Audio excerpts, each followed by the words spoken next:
As we began to trudge back to the hideout, I felt the usual tremors as the adrenaline released by the fight slowly worked its way out of my body. Looking over at Kalen from the corner of my eye, she seemed similarly shaky on her feet, and with an oddly blank expression on her face. I hadn't known the girl for very long, but everything I'd seen personally or heard from Naoto and Ogi about her told me this was very unlike her. I turned my attention back to the street ahead and pondered why she'd look so hollow, considering we'd won a nearly flawless victory. Neither of us had been injured, after all, and no hostiles had escaped to tattle to the Britannians or to gangsters about us. Suddenly, I realized that she'd probably been treated like a princess her entire life, considering how she had been formally adopted by Lord Stadtfeld as his legitimate heir, unlike Naoto, and how her older brother apparently doted on her. She'd probably never been in the ghetto before, nor been accosted on the streets by thugs. Such an experience was probably disconcerting for a well-bred young noble who'd never fought before. Although, that didn't fully explain her hollow-eyed gaze. Honestly, it's like she just stood watch on the Rhine or something. Finally, that clicked the last piece of the puzzle into place. She's never fought before, I realized, which means she's almost certainly never killed before either. I considered that she might have killed before, as political assassination seemed a natural extension of the state ideology of social Darwinism, but I discarded that thought.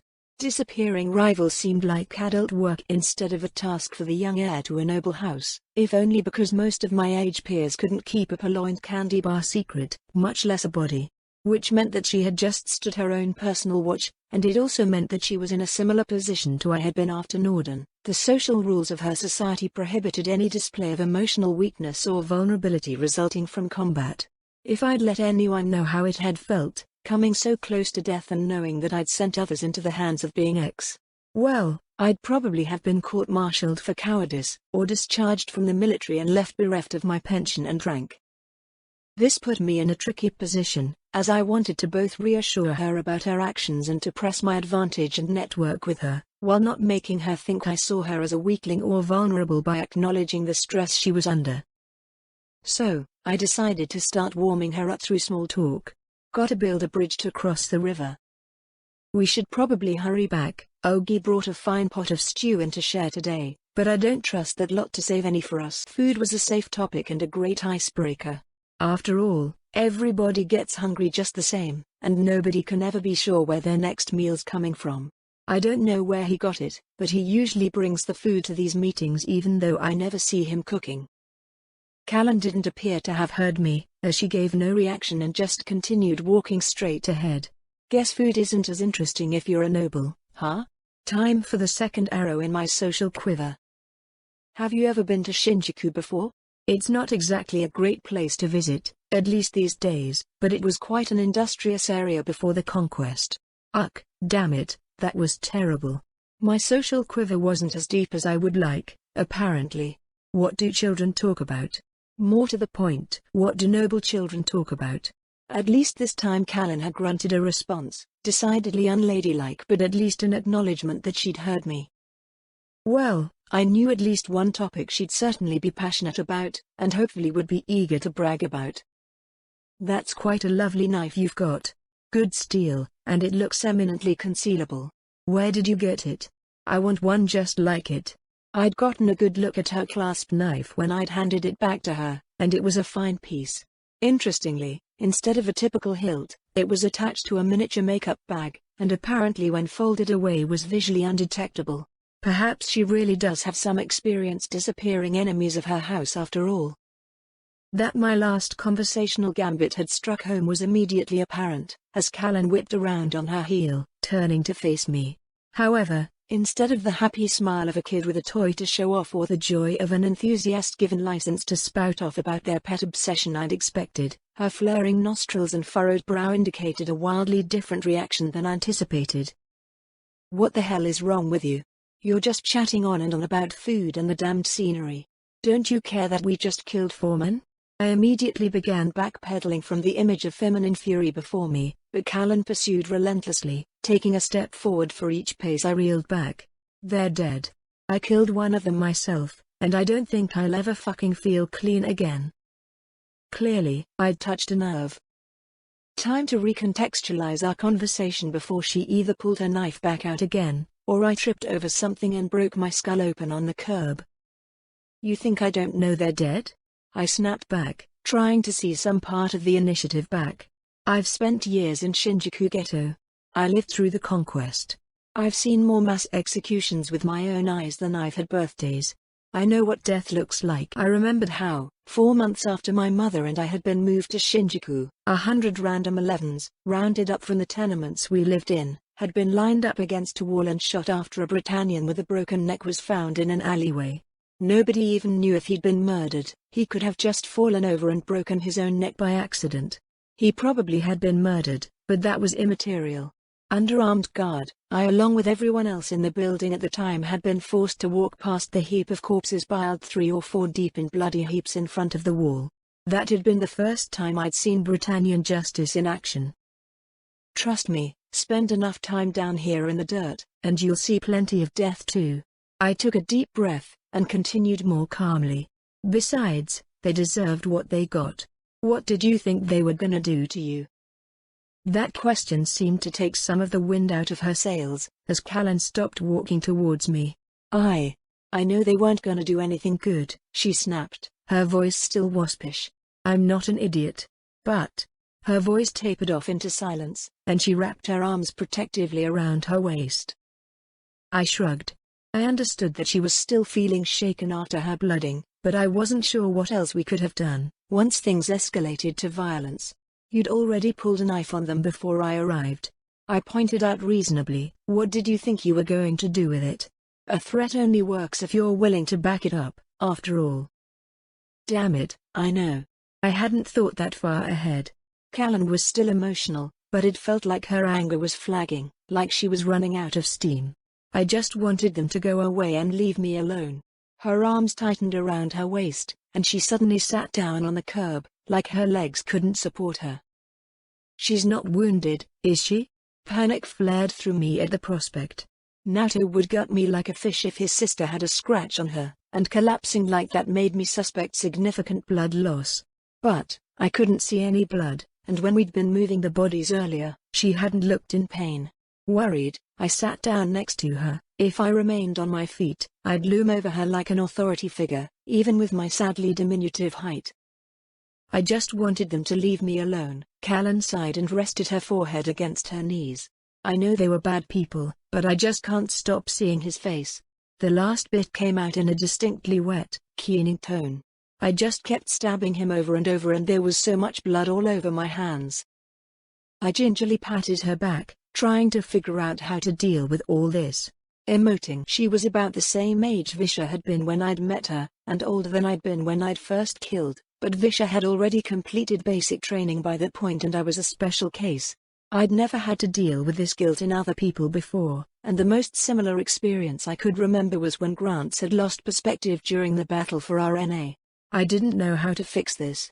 Even back when I was working in HR, I'd had difficulty dealing with the raw emotional outbursts that grief and trauma inspired, and I'd usually managed to delegate those particular cases to my coworkers.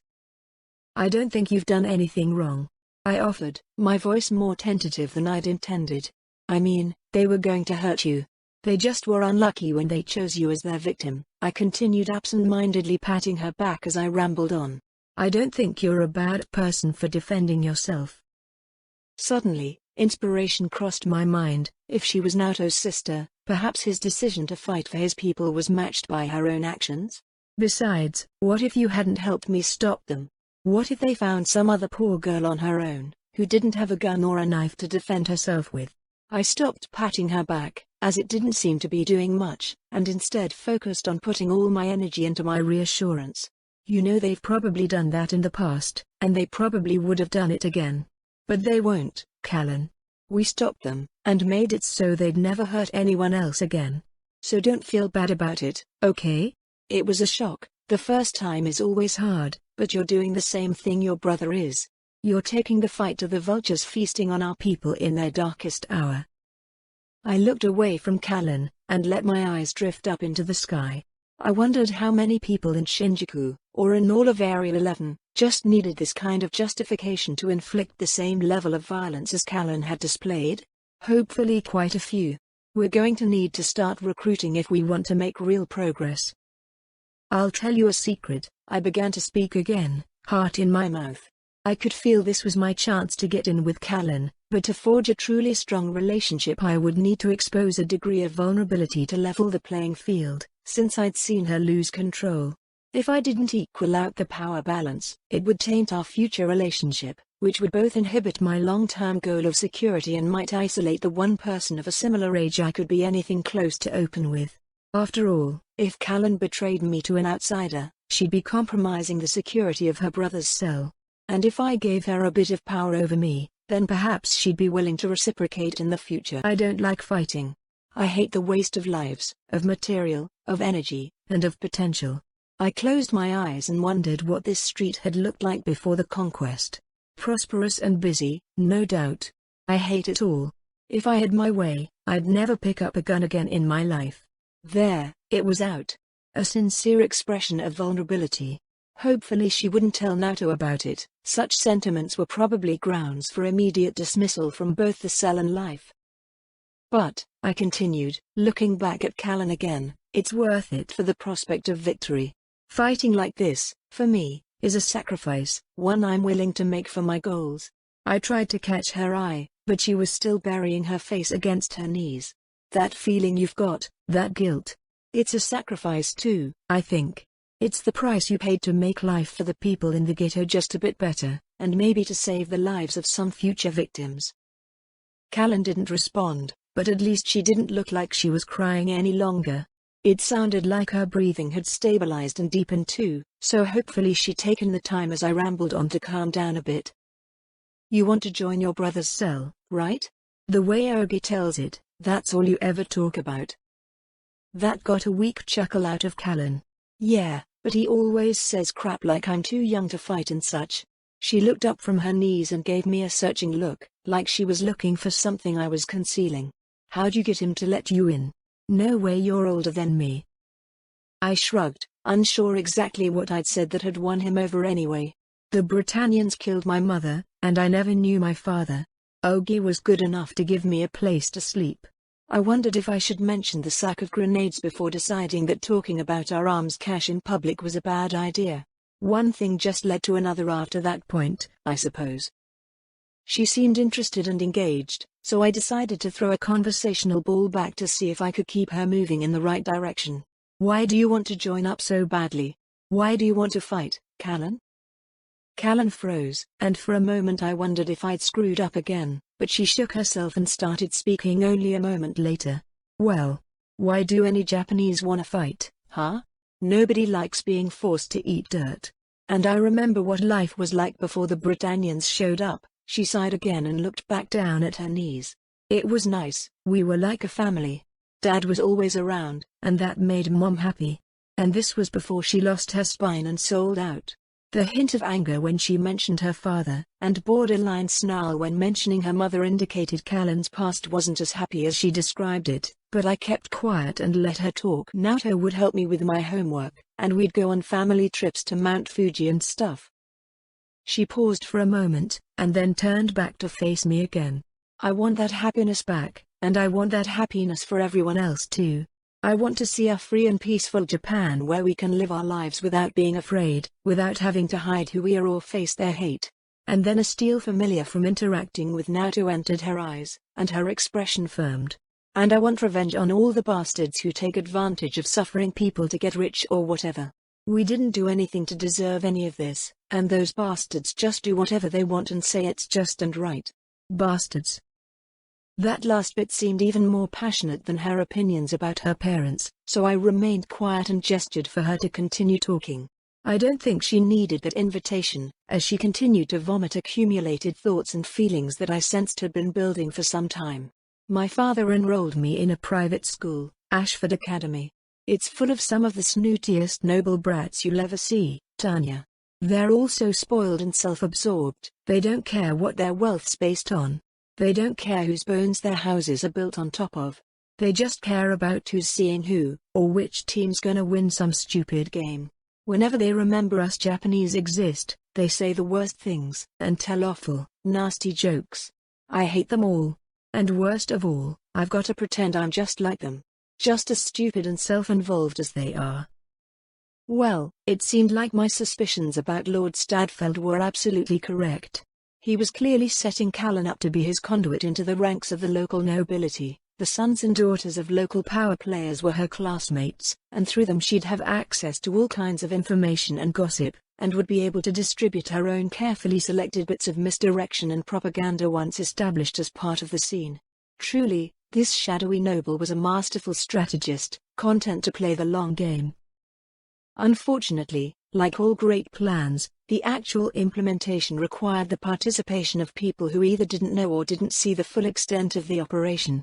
Clearly, Kalen hadn't been briefed on her father's plan, or she wouldn't be so determined to join the Resistance's combat operations.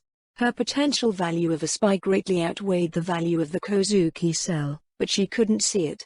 This required a deft touch, but I couldn't let the opportunity slip by. Such a slip-up could throw the whole plan, as well as my own long-term survival, into jeopardy. Kalen, I understand what you're saying, I began, trying to sound as calm as possible. Didn't she know what was at stake? No, she doesn't. Why didn't Stadfeld brief her himself? It's clear that you're putting up with a lot. But it's part of your sacrifice for Japan too, isn't it? Her look of befuddlement indicated she didn't understand what I was getting at. I sighed internally, and started again. Kalen, you are ideally placed to help the Resistance in incalculable ways right now. That got her attention. What do you mean? How does sitting around pretending to be some worthless noble do anything for Japan? The hook was set. Time to once again pick up the slack and do someone else's job for them. You just said it yourself, Kalen, your father put you in a school with the offspring of the local nobility. You're right next to people who live in the same houses as the local power brokers, and who will one day grow up to inherit their family's wealth and power. Who knows what secrets they'll let slip in conversation. The son of an officer might talk about his father's deployments, or the daughter of a magnate might mention where her father's going to go for a business trip. You're sitting on a gold mine of information that could help the Resistance in so many ways. Her eyes widened with amazement, but I continued on, hammering the point home. And it's not just information you could help the Resistance with from your position, Kalen. Say you drop a word here or a whisper there about some piece of propaganda we want the nobility to hear, they'll never think twice about it because it's coming from someone they see as one of their own. And, I wasn't sure about this part, but I figured Naoto's sister would appreciate a sop thrown to her violent nature. If we need to get some leverage on a particular noble, well, you know where their kids are. You know their schedules. If the Resistance needs to a handle on a noble, you'll be crucial to the success of a very important mission. All right, I'd made my point about her importance to the Resistance. Now, I had to seal the deal by making her position not only important, but enviable. Deep breaths. You know, I'm kind of jealous of your position, Kalen. What? Why? Her eyes narrowed. Did she suddenly decide that I'm a rival? Do you want to be important to the Resistance or something? Damn it. Not like that. I truthfully replied. Human intelligence had never been a specialty of mine, and I didn't think my skills lay in that direction. I miss going to school. I couldn't go after the conquest, the schools all got shut down, and the Britannian one in the ghetto isn't worth a damn. I turned away from Kalen and blinked, trying to get rid of the dust in my eyes. These streets are filthy. I was pretty good at math, and not too bad at English either. But after the conquest, well, if I didn't work, I didn't get to eat, so school wasn't really an option. I've always wondered what I would have done in middle school and high school if the conquest hadn't happened. The stupid dust wasn't going anywhere, and I found myself growing annoyed. I'd been building to a good point to encourage Kalen to stay in school instead of sneaking out to the slums and jeopardizing the plan, but here I was rambling on about my stupid discarded plans. It's not like I needed schooling, after all, but it had represented a path to success that I knew well and understood. I nearly jumped out of my skin as a pair of arms snaked around my shoulders and pulled me in. Thankfully, I realized it was Kalen and stopped scrambling for my pistol. I hadn't needed Naoto's lecture to remind me pulling a gun on allies was never a good idea. Unfortunately, once deadly force was off the table, I was at a loss for what the correct response should be to a sudden hug. When I'd received just such a hug from her brother, I'd just started crying, and I resolved to not repeat that particular performance. She'd pulled me against her chest and apparently rested her forehead on top of my skull. I suddenly understood what it felt like to be a teddy bear, and I wasn't sure I liked the experience or not. "I'm sorry, Tanya." She'd started crying again, I dimly noticed as I felt something wet trickle onto my scalp. "I've been complaining about the kids at school and feeling left out and all that, and you've got it so much worse." Kalen sniffled. "I guess I am just like those spoiled bastards after all. I'm so worried about my own crap, I didn't realize how good I had it." I honestly didn't know if this was a success or a failure. On one hand, Kalen clearly wasn't angry with me and hadn't pushed back on any of the points I'd made about the value of her position. On the other hand, I didn't know how making her cry again would impact the situation, and this damn dust is still making my eyes water. I tried to think of how to smooth this latest apparent misstep over, and found myself at a loss once more. I'd somehow made her feel guilty or ashamed, to the point where she felt the need to hug me, presumably to try and comfort me, because I didn't see how this would make her feel any better. Worse still, even with my relative lack of social interaction over the last 11 years, I knew that stiffly sitting here like a statue wouldn't improve the situation. What would Visha do in this situation? I wondered, casting my mind back to the only significant female acquaintance I'd had in my past lives. An image of the Slavic girl came to mind, complete with her typically bright and enthusiastic smile, standing in a street in Baron waving at me and jogging over. The prickling in my eye got much worse, despite the lack of any breeze. Moving on a vague instinct, I turned into the hug, and wrapped my arms around Kalen's waist.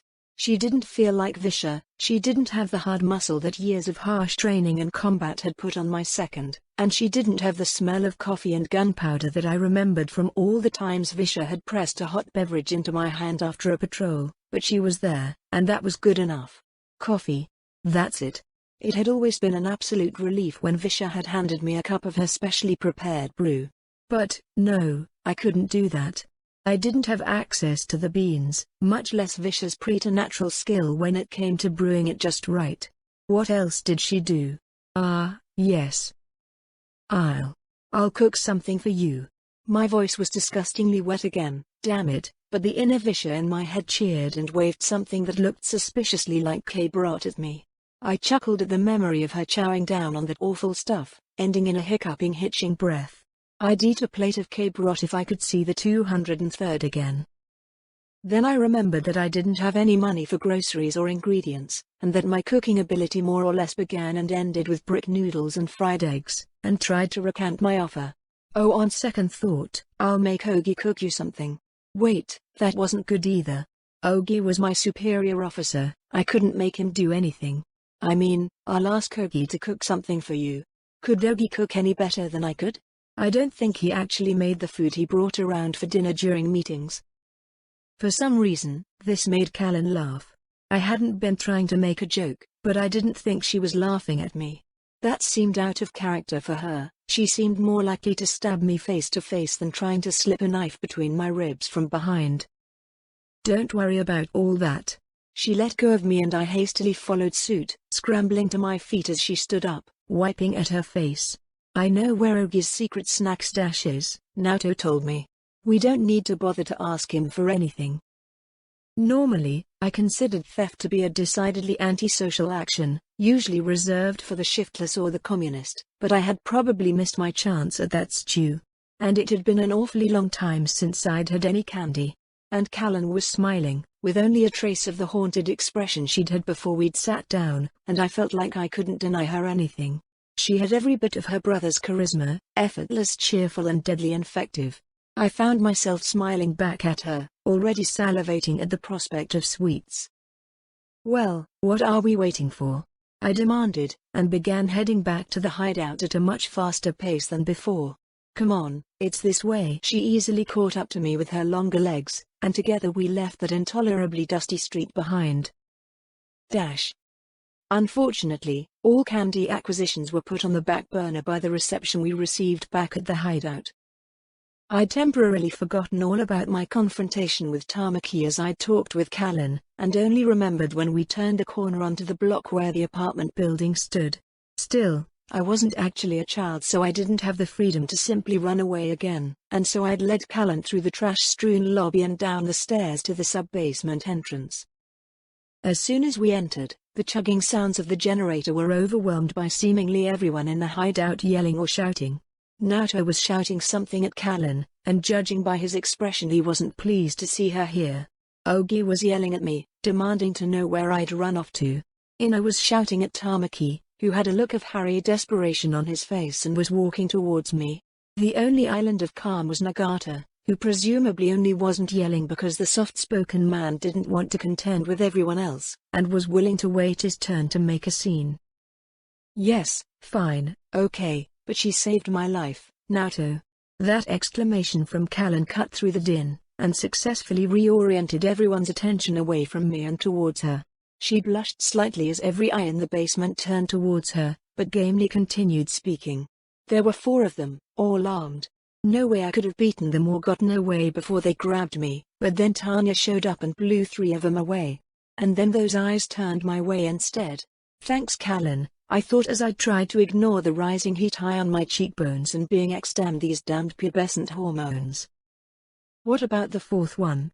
Naoto, at least, was on the ball. Did he get away? He sounded very serious, and I wondered if he was more concerned about news of 2 Britannian-looking girls wandering Shinjuku getting out, or about a man who had threatened his sister getting to live. I dealt with him. Kalen's voice was flat and curt, but happily she didn't seem as distraught as she had when we'd stopped up in the streets. Naoto looked at her for a moment longer, nodded, and then briefly embraced his sister. Then, he came over to me and did the same thing. What is it with Kozukis and hugging me? I wondered if their whole family was equally touchy. It seemed wildly out of character for what I knew of Britannians, which admittedly wasn't much beyond their murderous policies and propaganda. Either way, I endured the embrace stolidly, sensing there would be no benefit in trying to squirm free of his arms. Thank you for protecting my sister. Naoto's breath was hot against my ear, and I could smell the onions from the soup on his breath. Nevertheless, such a direct expression of approval and praise made me feel like my hard work had been recognized. Further, such a commendation, a deliberate statement of the service rendered, likely meant a permanent step up in his estimations. Another step on the road to victory. As Naoto pulled away from me, presumably to go fuss over his sister and make sure she was unscathed from her first kill, Tamaki made his way over. Every line of his face above the stiff grin he sported spoke of stress, and neither his casual slouch nor the hand resting easily on his neck distracted from the uneasy way he shifted back and forth on his feet. He looked so uncomfortable that I decided to be the figuratively bigger man, and say my piece first. Tamaki, I'm sorry, Kenneth. I blinked in surprise as Tamaki interrupted my attempt to apologize. I screwed up, and I'm sorry. He shuffled in place and looked down at his feet as I blinked again. I should have known better than to call you that. I know you live in Shinjuku, and no Brits live in Shinjuku. And I probably should have been more serious when you asked me all that stuff. He grimaced, but managed to force the words out. Ogi told me about your mum. I'm sorry she's gone, kid. My old man got hit by a stray roundback during the conquest. He gulped nervously. So, there. I'm sorry. I'll try not to mouth off at you again, okay? I realized my jaw was slack with amazement and hurriedly closed my mouth.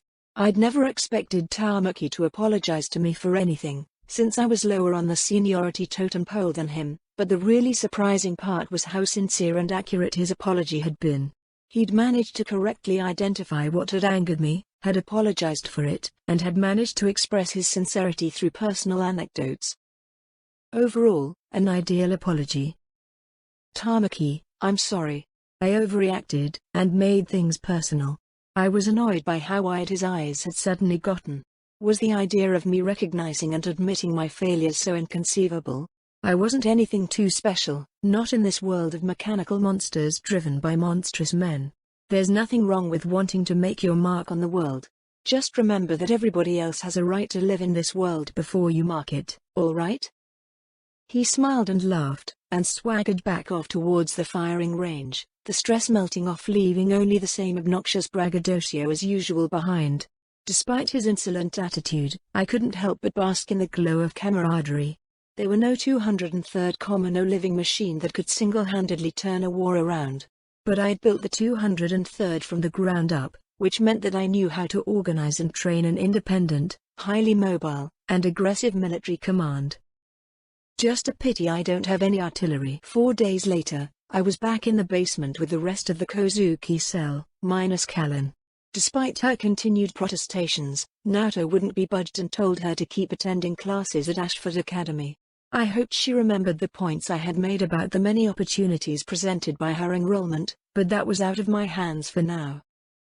Naoto had called another meeting 3 days earlier than our usual scheduled weekly get-together because of a bit of news he'd heard through the resistance grapevine from a group in Narakawa. This particular bit of intelligence was specifically interesting because it revealed the fates of about 300 unlucky numbers who had been rounded up and taken to parts unknown a week earlier. They're working on the new maglev bridge over the Sumida River. It seems like the Britannians want to expand the Taito line into the new concessions in Sumida. Naoto rambled on, gesturing at the crumpled and heavily annotated road map of pre-conquest Tokyo on the table in front of him. Judging by the enthusiasm in his voice, the budding warlord was happy to finally have a target in his sights, and I could see why. The maglev system was one of the crowning engineering achievements of the Britannian occupation, replacing the ruined Tokyo subway and rail system with a new ultra-modern transportation network. Apparently, the trains were somehow powered or moved by saccharide, although the exact mechanism was beyond my understanding. I could only assume that the vast quantities of saccharide being mined in Area 11 made such a resource-heavy project plausible. More to the point, while crippling or slowing down the construction of the maglev system would be a black eye for the current Britannian administration, freeing the now enslaved Shinjuku residents would give us a significant PR boost, as well as a pool of possible recruits. It was certainly an enticing target. However, I strongly suspected it would be a bad move for a group such as ours to aim that high. It was a virtual guarantee that the worksite of such an important and highly visible project would be heavily guarded by Britannian soldiers, likely backed up by night police, civilianized nightmare frames used for crowd control, at the very least. Considering how important the project was, as well as how close it was to the central Tokyo settlement of the Britannian concession, I'd be very surprised if there weren't Glasgows deployed at the site as well.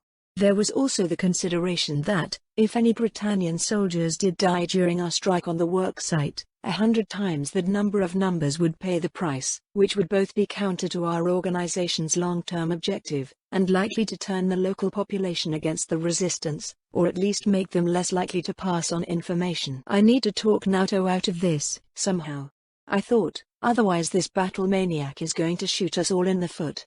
Fortunately, I had an enticing alternative target already lined up, thanks to some gossip of my own I'd collected 2 days ago while helping out at a courier service. "I have a suggestion, sir," I began, when Naoto finally paused to take a breath. All eyes turned to me, and I took a moment to make eye contact with each of the other people around the table.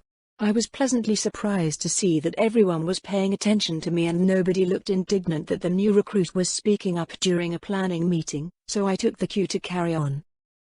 "At the moment, I don't think it's wise for us to attack the worksite," I began, making my first point as diplomatically as possible. "Currently, there's only 6 people in our organization, and the only weapons we have are small arms and light anti-vehicle missiles." That was a generous, though accurate, way to describe the forlorn pair of RPGs leaning against a wall in the armory. The maglev line is a major Britannian project, right? There will be nightmares guarding the job site, and we don't have anything that can take down a Glasgow. And that was the rational argument for not attacking the job site, but I didn't think that alone would dissuade Naoto. Fanatics of any stripe are notoriously resistant to reason, after all. Furthermore, if we kill Britannian soldiers, we all know who will pay the price. And now for the ideological argument. The prime objective of our organization is to improve the lives of the Japanese and safeguard their well-being, right? A silent chorus of nods, ranging from Nagata's enthusiastic nodding to the single curt nod from Oki. Naoto gestured for me to continue, and so I duly resumed my pitch. Well, in the light of that objective, I suggest that we avoid striking at Britannian targets for now, and instead focus on closer targets in the Shinjuku ghetto. I think we should begin striking back at the criminal gangs that are terrorizing our people. Wait, what? Tamaki was, of course, the first and loudest to make his concerns known. Why the hell should we attack other Japanese? We're here to fight the damned Brits, not each other. I nodded at him, acknowledging his issue. I was proposing a realignment of the operational strategy to a less obvious target and apparently abandoning a key ideological plank of our platform. It was natural that the old guard would have concerns about such an abrupt departure. There are two broad arguments supporting this course of action, the first ideological and the second practical. I moved my eyes away from Tamaki and back to Naoto, who raised an inquisitive eyebrow. First, the ideological: everything we do on behalf of the Japanese nation and its people. We've all agreed on that point. And of course attacking the target in Sumida would serve the Japanese nation by freeing its enslaved citizens from their capture, and by slowing the grinding advance of the concession into another Tokyo district. I paused for effect, and to take a deep breath. This bit was important, but possibly a deal-breaker with hardliners like Naoto and Ilgi. At present, every time we kill a Britannian soldier, 100 Japanese die. I don't think that exchange serves the Japanese nation very well. If we free all 300 workers allegedly at the job site, but 1,000 civilians are murdered as a result, haven't we just spent 700 lives without any gain? A thoughtful silence fell over the table, and I smiled internally to see my new comrades thinking the issue over. Ever since the conquest, one of the biggest gripes I'd had with the many insurgents in the ghetto was how thoughtless they seemed, as if they could never draw the connection between their actions and the mass reprisals, nor how these reprisals would impact everybody touched by them. Inserting that concern into the decision matrix of even a small terrorist cell already made undergoing all those tests completely worth it.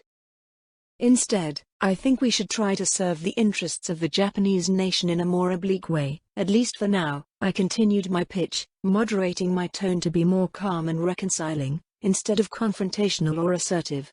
Britannians aside, I think the greatest collective cause of misery in the slums is the various gangs. They make a bad situation worse, beating and stealing and selling addictive drugs to anyone with coin to spend. I smiled at the mutter of agreement at that point. Nobody liked the vulture-like criminal groups that had descended on Shinjuku after the breakdown in law and order, but they were too deeply entrenched to be easily removed at this point. If we can break the power of the gangs in Shinjuku, we will improve the lives of everybody else living here, doing an enormous service to the Japanese nation. Even better, the Britannians won't care about 11s killing 11s, so there won't be any reprisals either, so any gains we make won't be tainted with mass executions. Naoto nodded and smiled at me. Very true. Honestly, there would be a major upside. It'd probably make it way easier to sleep afterwards, eh?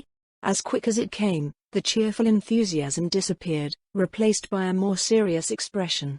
Time to get down to brass tacks, eh? I'm assuming that was the ideological argument for targeting the criminal element in Shinjuku, but what's your practical argument, Tanya? I smiled back in gratitude, happy for the smooth transition he'd provided as well as the implicit acceptance of my first point. Well, sir, there's a variety of practical benefits to striking the gangs. I resisted the urge to get up and start pacing. It would have been more visually attractive, forcing my audience to actively follow my movements, not to mention working out some of the nervous tension that making my first big pitch as a member of the Kozuki cell was building in my system. But, doing so would break the personal connection eye contact inspires, not to mention signaling my distance from the group, which would be counterintuitive. First, the material benefits. If we start striking gang armories, stash houses, and drug labs, we'll likely get our hands on all kinds of useful material, including weapons, ammunition, medical supplies, money, and explosives. This will both increase our own organizational strength and weaken the enemy. The material benefits were simple and clear-cut, an ideal sweetener to entice the audience's interest. Judging by how everybody had started unconsciously leaning in towards the table, it had worked. That'd be huge. Ina burst in excitedly, and I shut my mouth and looked over at her, implicitly ceding the floor to her. I'd learned that she was actually the logistics officer for the cell, such as one member in a now 6-man organization could be. You know, things have been pretty tight lately, since the latest concession expansion pushed so many people into Shinjuku. Prices were already high, but now everyone's hoarding whatever they can get their hands on. Especially medicine. I nodded at that, as did everyone else. The latest expansion had caused the population of Shinjuku to swell by at least 20,000. The livable parts of the district had already been densely overcrowded and food had been expensive. With the latest population increase, the winter would be very hard. Any structure that offered a hint of shelter and warmth from the elements was already spoken for, so inevitably some people wouldn't find any refuge from the cold. Potable water and food were already in critically short supply, and as the cold came and small individual or community plots stopped producing, things would get even worse. Even worse, while the Britannians had stepped up their investment in public health after the Osaka outbreak, disease was still a constant concern. Tuberculosis, diphtheria, cholera, and influenza were all common in the ghetto, and potential death sentences, particularly since so few people were getting their full daily caloric requirements met, to say nothing of adequate vitamins. In the entertainment districts, untreated syphilis had been the bane of my mother's old co-workers in the years since the end of the invasion and the collapse of the healthcare system, and of course the Britannians refused to provide life-saving antibacterial medication to prostitutes. In short, the situation was dire. Medical supplies, food, clean water, and shelter were all in critically short supply in the ghetto, and prices were going up. Naoto grimaced and nodded at that. For sure. Wonder if the gangs are waiting for prices to get even higher before they start selling their stockpiles, or if they're going to hoard them for themselves? He shrugged and turned back to me. You were saying? Right, on to the next point. Yes, sir. Putting it very bluntly, we need to recruit. The entirety of the Kozuki organization is sitting at this table, and 6 people aren't enough to do meaningful damage to the Britannians. Naoto looked like he was going to say something, but swallowed his words and nodded for me to continue. Now, a large part of why recruiting from the slums is difficult is because of the gangs. The gangs are both a competing organization vying for the allegiance of young people willing to do violence, and as an inhibiting factor for recruiting more seasoned people who have more to lose. After all, it's hard to sign up for the resistance if it means your family might be left alone in a crime-invested district. People who are honorable and want to build a better life for their children are unlikely to leave those children to the tender mercies of gangsters. Surprisingly, Nagata broke into the conversation this time. You're damned right about that. For the first time since I'd met him, he looked visibly angry, his brow creased furiously and his usually placid eyes all but bursting with emotion.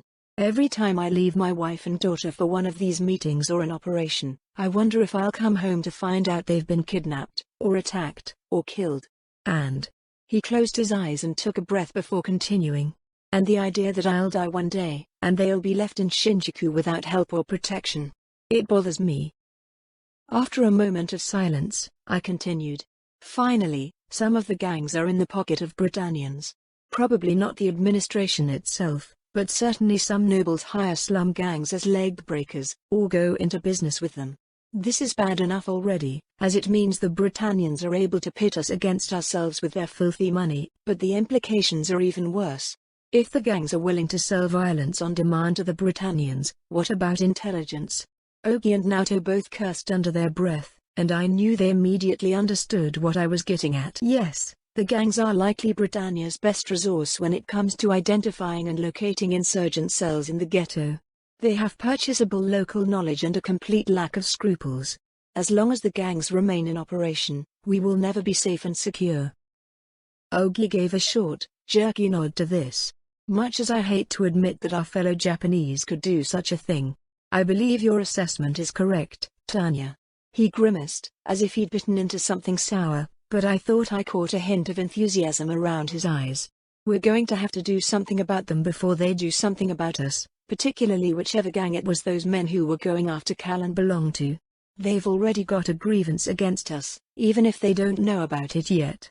If they ever figure out what happened, they'd definitely sell us out. He could feign reluctance all he wanted, but I knew that Ogi must have been disappointed to miss that little scrape. He hadn't gotten the opportunity to commit some easily justifiable violence, and now he was getting frustrated.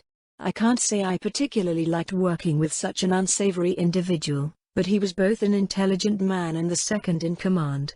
I'd welcome his support for my strategy, and be certain in his willingness to show no mercy to our fellow 11s. Tamaki grunted, and crossed his arms belligerently over his chest.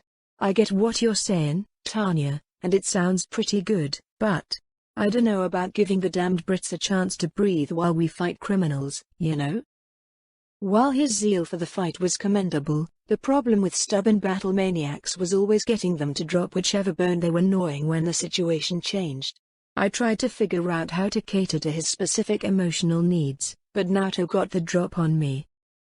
Tamaki, do you remember the questions Tanya asked us last time we were here together? His voice was quiet, but there was a steel to Naoto's tone. She asked us if we were really trying to help the Japanese, or if we just wanted to build a new empire on top of them. Had I asked that? I didn't remember saying any such thing, but I didn't contradict Naoto. Publicly correcting your superiors was a fast way to never get promoted, and I was content being his cipher, if he wanted to put his words in my mouth. You told us your answer then, but I think this is an opportunity to back up your words with deeds. He looked away from Tamaki, and at the rest of us. Are we fighting for ourselves, or for others? Are we willing to sacrifice our own well-being and personal desires for the greater good of the Japanese people? Fuck it, fine. Tamaki slammed his fist on the table, drawing the focus of the attention back to himself. I'd much rather curb stomp some damn Brit bitch, but... He heaved a sigh, and the flaring temper shrank back into a more controlled anger. I want to help. I want to make things better for everybody, not just us. And then the cocky grin I remembered from our first meeting was back. And hey, if I can show off how cool I am by beating up some thugs, maybe I'll impress a chick or three. While Ino put Tamaki in a headlock and Nagata tried to convince her to let go of the grinning redhead, Naoto turned back to me and smiled. Well, I think you've convinced us to change our game plan. His smile turned conspiratorial as he leaned in towards me. Now, Tanya, that you've convinced us all that we should do what you want, where do you think we should attack?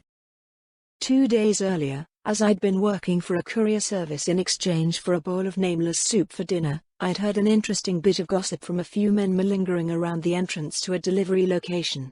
While dickering over ersatz cigarettes, one of the men squatting outside the door where I'd stood waiting for the recipient had mentioned a particular address as the new location of his dealer's supplier. I'd made sure to take a route nearby the address the next day, and found that it was an abandoned restaurant with a suspicious amount of foot traffic. Even more suspicious was the bulky man with the squashed nose who'd been leaning against the wall of the next building over when I'd passed by in the morning, and who was still there when I went by again 5 hours later. I proceeded to explain all this to Naoto, who beamed with approval. Great job, Tanya. That sounds incredibly suspicious, definitely worth a look. His boyish enthusiasm sent a spike of panic through me. I was still new, and I'd never seen Naoto lead in battle before. What if he thought he was an Alexander, and led from the front or some foolishness? I hadn't thoroughly scouted the location out. What if he just decided to lead us all in some sort of heroic charge through their front door? Sir, can I make another suggestion? I ventured delicately, not wanting to puncture his good mood. Thankfully, it seemed like his expansive attitude was lingering for now. Sure thing, Tanya. What you got? Perfect. This way, I could display my zealousness by volunteering for the scouting mission, which would both give me an opportunity to gather more information and give me the respect I needed to take a rear position during our attack without being thought a coward. I'd like to take the opportunity to scout out the target location tonight. I smiled at him, making sure to display the dimples since that had worked so well on Ogi. They wouldn't suspect a girl of being a scout, and I'm smaller and lighter. I'll poke around, find out how many guards there are in their locations, and report back to you. Naoto looked like he was turning the idea over in his head, but before he could come to a decision Ogi burst in. Absolutely not. I jerked back from the table, smile sliding off my face, completely nonplussed by the typically calm Ogi acting so aggressively. You are not sending a child alone into danger, Naoto. Bad enough that I gave her a gun, but sending her poking around a Yakuza house without backup? Absolutely not. So that's his problem. He's feeling frustrated and left out.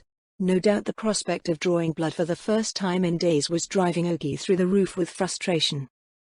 That was suboptimal. Information gathering required a calm mind and a dispassionate willingness to remain detached and aloof, in order to bring back accurate and useful observations. A frothing axe maniac was a liability in such an operation. Still, though, bringing him with me had the benefit of giving me backup if the guards were actually competent, as well as currying favor with my superiors. I just have to suck it up and do my best fulfill the mission despite his presence. You can come too, Ogi. I took the initiative, figuring that a friendly invitation from me would interrupt any building hostility between Ogi and Naoto resulting from their butting heads, not to mention aligning myself with Ogi in the ongoing negotiations. It's always wise to have someone watching your back when entering potentially dangerous situations, after all. For some reason, he didn't look any happier. Ogi stalked out of the hideout when Naoto agreed to let both of us go scout the location before rushing out to track down the irate man. I hoped he'd find a way to get control of his bloodlust before we had to go to work. Several hours later, Ogi and I were ensconced in an abandoned office building across the street from the restaurant-turned-stash house and 2 floors up. I had found a pair of binoculars in the armory before we'd left, and I'd been using them to carefully examine every inch of the building's front face and the street outside. So far I'd found the same guard from a few days ago in the same position, although he'd found a different wall to slouch against. I'd also discovered that there were 2 guards immediately inside the building, lurking in what had once been the reception area, no doubt there to slow down any intruders while the serious muscle in the back rooms got ready. Unfortunately, that was about all of use I determined about the target location after an hour of observation. Ogi was getting restless, and if I was being honest, I was too. I lifted my face from the binoculars, and checked again that my telltale blonde hair was entirely tucked back under the scarf I'd tied around my head, which was in turn hidden under the hood of an oversized sweatshirt. Finding it satisfactorily concealed, I carefully moved out of the window's sight profile, stood up and stretched, handing the binoculars to Ogi. He nearly fumbled them, and I sighed internally. He must be tired if he's already sleeping on his feet. I'm going to take a quick walk around the block, I casually said as I checked my pistol, holstered under my sweatshirt, and my knife, a 4-inch-long single-sided affair which was tucked into the voluminous frontal pocket of the sweatshirt. I'll be back in 15 minutes. Ogi grunted with discontentment, but waved me out. I figured he just wanted the mission over with as quickly as possible, a desire I sympathized with, but neither of us could leave until we'd gotten a thorough look at the target. I quickly scampered downstairs, moving as quietly as I could and dodging the dilapidated office furniture strewn about the place, abandoned for years and worthless as scrap or burnable fuel. We'd come in through a busted back door overlooking an old loading dock area that let out into an alley that had provided vehicle access to the office block in better days, and I was relatively sure that I'd seen a similar alley passing through the block where the stash house sat. I figured a single pass through that alley would be enough to get the bones of the situation, then I could report back to Ogi and we could go home for the night. I'd just pretend to scrounge for edible garbage as I went down the alley, and nobody would so much as notice. After all, nobody had noticed me doing it before, and my obviously non-Japanese blonde hair had been fully visible then. As I approached the mouth of the alley, I adjusted my gait and posture, stooping my back, hunching my shoulders, and taking only small cursory steps, doing my best to look as harmless and pitiful as possible. I did a bad job preparing for this mission.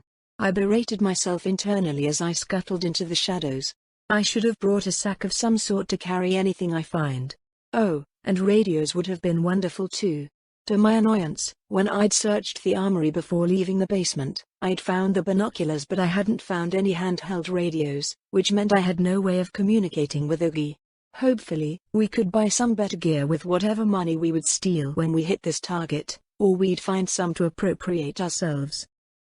While the alley proved empty of anything edible, I did discover a cluster of 3 men standing around what must have been the service entrance for the restaurant. 2 appeared to be standard-issue guards, as much as that was such a thing, wearing a variety of tattered layers and colored scarves tied around their upper arms. The third man, however, carried himself with authority and wore clothing that looked significantly better than the cast-off wardrobes the other 2 had. They were talking about something. No, the authoritative man was rambling on about something and the other 2 were dutifully listening and chuckling where appropriate. I hunched down, doing my best to disappear into a small lump of nothing, and hoped that the light from the dim light fixture hanging above their heads had dampened their night vision as I listened in. And that was the 3rd time I tried crystal meth. The apparent officer guffawed, and after a beat his subordinates dutifully chuckled. Minus the context, I felt like I was back in some bar after work once more, listening to the same tedious anecdotes from the old men at the top, and had to quash the impulse to chuckle in chorus with the two guards. Shaking off the odd flash of something almost like muscle memory, I continued listening to the more richly dressed man regale his captive audience with another two anecdotes before finally saying something interesting. Anyway, old man Ryuji thinks that the boys from Kokurikai have learned about this location, somehow. It's a pain in the ass since we just finished setting up here, I know, but we gotta get everything packed back up again. The truck's gonna be here in. He checked his watch, and visibly winced. 10 minutes. So tell Kota to get his shit together to move. One of the guards hastily ran inside, followed by the officer himself, leaving the last man alone outside in the cold. Once the door closed, he murmured a curse, but dutifully took up his guard position by the door again.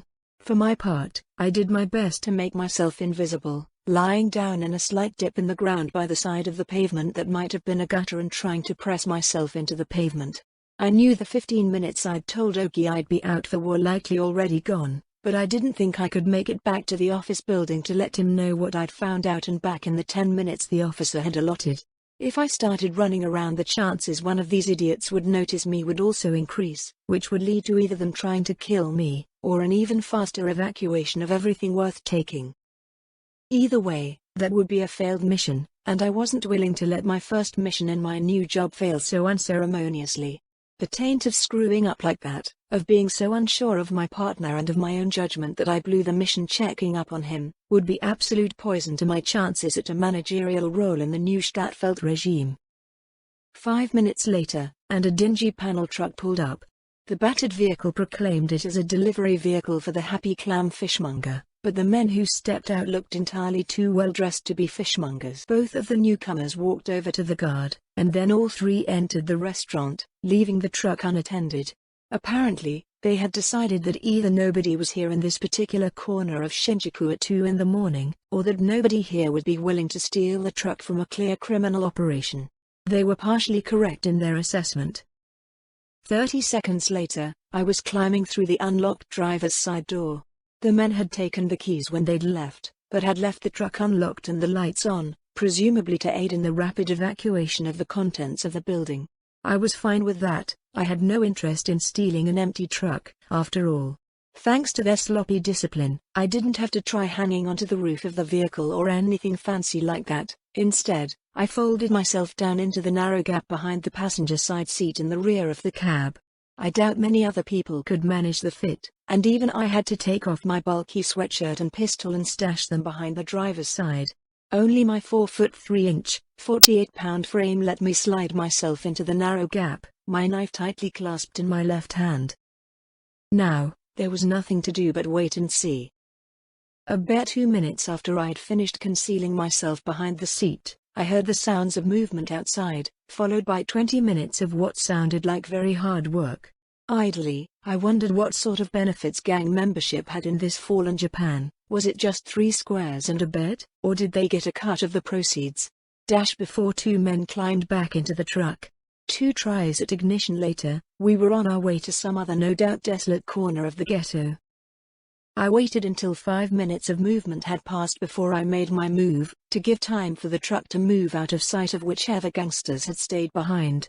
Carefully, I spun up my reflex and strength enhancement suite, taking care not to so much as twitch as the familiar rush of magic rushed through my body. As soon as I was sure my enhancements were working, I began to carefully snake my left arm out and around the side of the passenger chair, knife in hand. Thankfully, the lack of interior cabin lighting or much in the way of functional streetlights meant that the driver didn't see my arm in the left side mirror, and neither did the passenger notice reflected movement in his door window.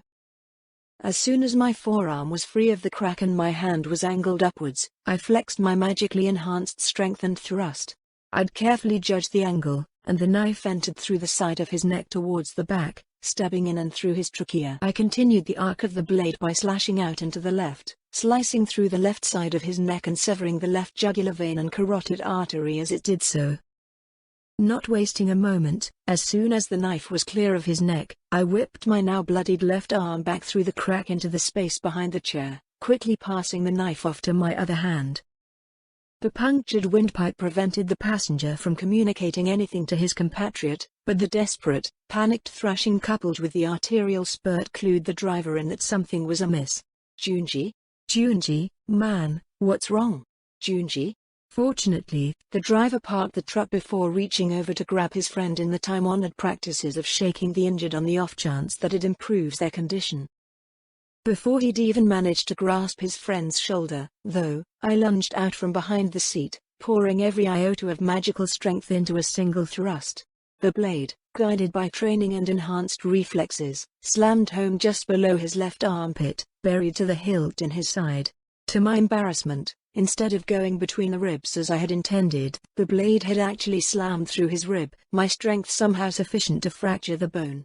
Fortunately, this meant that instead of a single blade probing for his heart and lung, I had managed to drive 3 into his thoracic cavity. As soon as the last spasms faded from the former driver's hand, I hauled myself out from my hiding place and into the gap between the 2 chairs. With a significant amount of effort, I managed to maneuver and brute force the driver's body onto the unfortunate Junji, before shoving him down into the feet area to prevent him from slouching over onto the clutch. Then, I retrieved my sweatshirt and gun from the gap behind the driver's seat, and pulled my layer back on. It was cold outside, and both of my arms were now completely soaked. Finally, I took a deep breath, and allowed myself a smile. By dint of much patience and effort, I was now the undisputed master of this truck. My smile faded quickly as I realized that I had no idea how to drive the vehicle. I'd had a driver's license in my first life, but I'd almost exclusively used the rail in my adult life, and the vehicle I'd learned how to drive so long ago had been a mere sedan. I was the master of this truck, but I had no idea how to move the damned thing. Fortunately, the driver hadn't been moving too quickly, so I wasn't too far away from where I'd left Ogi. I'd been sure to turn off the truck's lights and take the keys with me, but I wanted to hurry back as quickly as possible. I doubted anybody would be foolish enough to steal the truck with 2 dead bodies in the cab, but the contents of the cargo compartment were another story. Happily, when I found him pacing anxiously outside the office building, Ogi was too anxious to see what we'd found to require much convincing to follow me. Admittedly, he did delay us somewhat by exclaiming his relief that I'd returned unharmed, and asking where I'd been and whose blood I was covered in, but after I explained the urgency of our situation he came along quickly enough. It turned out that Ogi had a basic understanding of how to operate trucks, and so after he helped me shove the bodies out of the vehicle and carry them into a nearby alley, we managed to slowly drive the vehicle back to our hideout. By the time we finally reached the area where our little sub-basement headquarters was located, the first light of dawn was already reaching across the horizon. On the way over, Ogi and I had briefly tried to figure out whether or not to keep the truck, and where to stash it if so. Eventually, we concluded that we did indeed need to keep the truck, at least until we'd offloaded the cargo. Apparently, there was a small parking lot attached to the crumbling apartment block, which had a few spots which were not filled with derelicts or rubble, but it offered no real cover to hide the truck away under. So, after Ogi parked the truck, I volunteered to stay with it as he ran down to the hideout to grab a pair of bolt cutters and whoever was there, and get them to haul the contents of the cargo compartment down into the basement. A few minutes and some muttered curses as the lock stubbornly resisted the shearing force of the instrument later, and the truck's cargo hold was open. Unfortunately for the eager Tamaki, we didn't get the opportunity to immediately learn what we'd managed to plunder from the Yakuza, as everything was surprisingly neatly packed in a variety of cardboard and wooden boxes. Happily, this made the process of hauling them down 2 flights of stairs far more efficient than hauling armfuls of miscellaneous goods would have been, and in an hour Tamaki, Naoto, and Ogi had managed to haul our liberated cartons away into the hideout. I'd offered to help, but Ogi had strenuously and repeatedly denied my efforts, pointing out that I'd done the vast majority of the work during the scouting mission turned impromptu raid. I graciously conceded the point, as my enhancements had begun to flag from physical exhaustion. I wasn't too exhausted to follow Tamaki and Naoto back downstairs to the hideout, though. I knew there would be no chance of sleep until I'd managed to soothe my curiosity about what we'd accomplished. Ogi had volunteered to take care of the vehicle, and had left with a pair of Naoto's black market hand grenades in the truck. I hoped that would be adequate to erase whatever forensic evidence we'd left behind, but ultimately decided to not worry about it and trust my comrade. I was certain that a battle maniac denied the ability to slake his bloodlust, but given the freedom to demolish a valuable piece of equipment would have no difficulty converting a perfectly usable truck into a burnt-out husk. As I stood in the sub-basement, swaying on my feet, Naoto and Tamaki opened box after box, using a crowbar to pry open wooden slats where necessary. The first few boxes contained an abundance of large unlabeled brown bottles that clearly contained homebrewed liquor. Two of the wooden boxes contained a variety of laboratory equipment as well as a number of sealed jars, files, and bottles, all unlabeled except for a number written somewhere on them, a sequential order, perhaps? The smallest cardboard box, lined with plastic, indicated the likely use of the lab equipment, as it contained 45 kilograms of what Tamaki identified as crystal methamphetamine. The final cardboard box was just full of Britannian cash, an entire box of bundles of various denominations of bills, all grubby and showing signs of heavy use. The final wooden box, the largest of the entire haul, contained 5 brand new Britannian assault rifles, still in their packing materials. No ammunition, though. Well, it was a decidedly mixed haul, but I could already see all kinds of potential uses for everything we'd found. The cash would be the most helpful, I decided, and the lab equipment had potential if we found someone with the requisite expertise to use it. The meth, however. Naoto, I began, how do you feel about selling amphetamines to the Britannians?